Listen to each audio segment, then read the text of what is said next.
obviously you're fueled by enthusiasm, but you're also fueled by Guinness, I believe. There's only one way to pour the perfect Guinness from a can. Will you show us?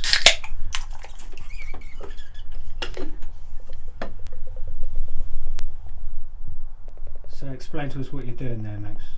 Pouring the perfect Guinness.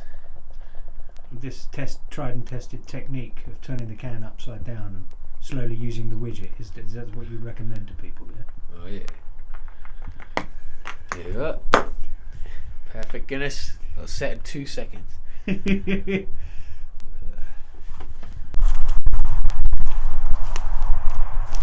So when did you write your first song, Max?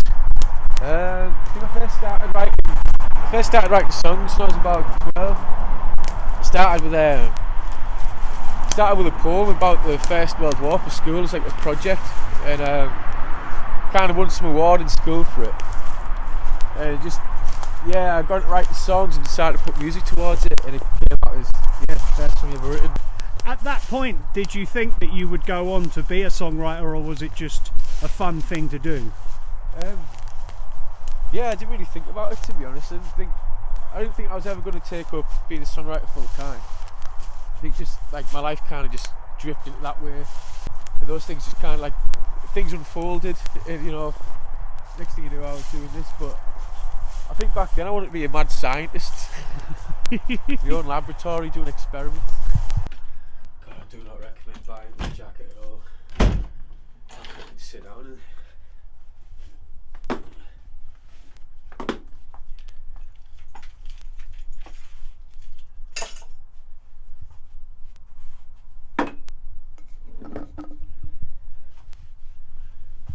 actually don't want to be here now.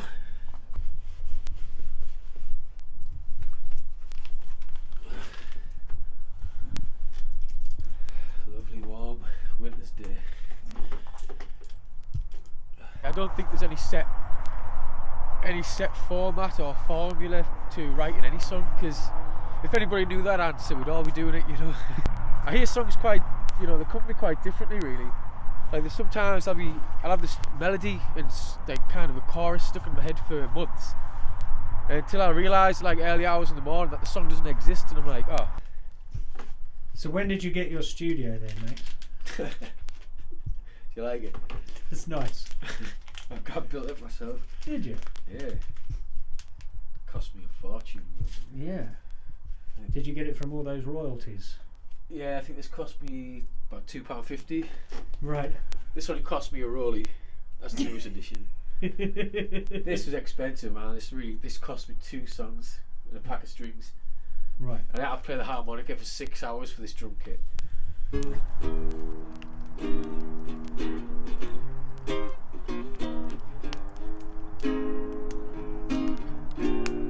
Fell in love on a Friday. Like Saturday you were gone. Didn't know you could be so cruel. I didn't know where we went wrong. I'm gonna find my way to you, just like you said you always do. Tell me, what the fuck am I supposed to do until I find my way to you? When the leaves are falling, they need some time to blossom again. I know it's gonna take some time for me to find my way through. Any road that you lead me down, I'll only end up back to you. I'm gonna find my way to you, just like you said you always do. Tell me, what the fuck am I supposed to do until I find my way to you?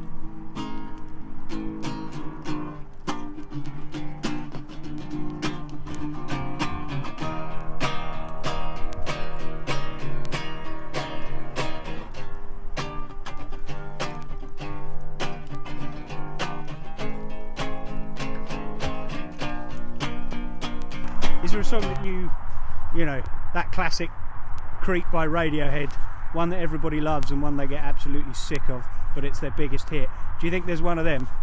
I mean, I can think of one. But I think I'm getting like that with Northeast Bay. I think it's like one of those songs where people just seem to ask for it all the time, which I don't mind because I mean I enjoy playing it, but I'm kind of sick of it at the same time, and my heart kind of melts a little bit, like in a bad way, when I hear people wanting to want me to play it.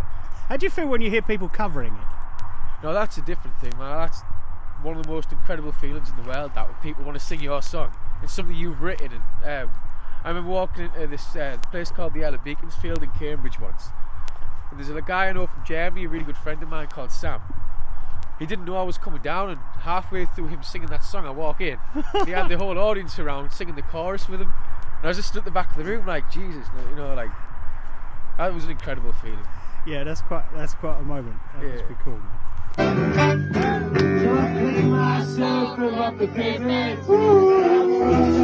Just as I go.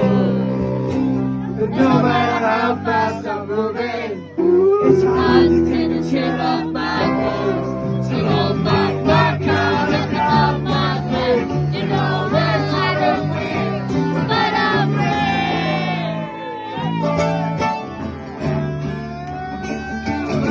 I lost my mind in an Northeast Bay. There's nothing here to go my way. I hold my mind and get something. I love my soul on a tightrope line. I hung it on to let it dry. I put it back on, but it makes me cry. I put it back on, but it makes me cry.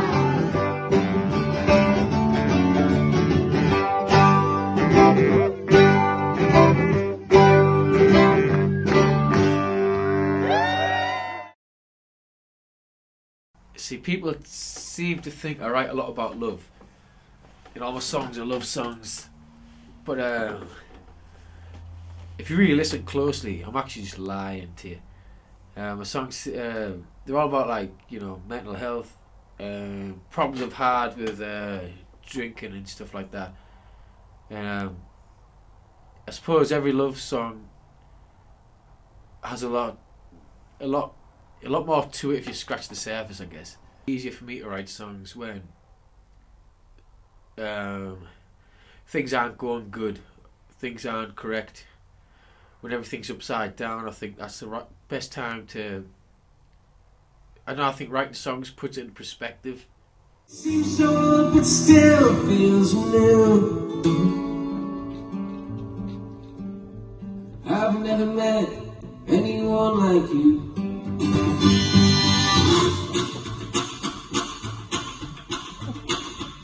I hate to hear the clock as it ticks, when all I want to do is kiss your lips. I dream you beautiful, only and new. I've never met anyone like you.